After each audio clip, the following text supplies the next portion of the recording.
buat kita semua yang ada di sini. Sebagai manusia, kita diciptakan sebagai pemimpin.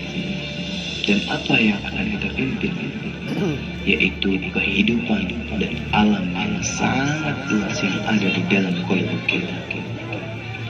Sebagai pemimpin dan kesatria, kita diajarkan dan wajib mengetahui tekad, pola, lampa, serta ucap kita sebagai kesatria dan manusia.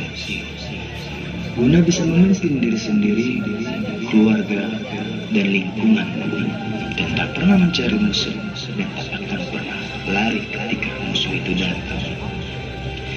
Sholat dan silat, satu kesatuan yang tidak pernah dilupakan, ditinggalkan oleh pendahulu-pendahulu serta leluhur-leluhur kami.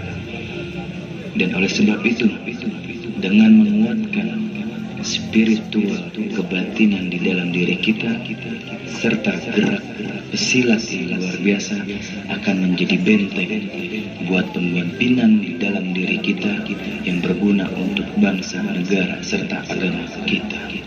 Dan inilah moto kami, musuh jangan dicari, sebisa mungkin dihindari, kalau terpaksa pantang buat lari. Karya yang sederhana dari kami, terkhusus buat saudara-saudariku pada malam hari ini, dan terkhusus kado teristimewa buat sanggar bela diri kami, yaitu Sanggar Bela Diri Tradisional Godotan Baba Kajong. Salam dari kami, Godotan Baba Kajong Indonesia.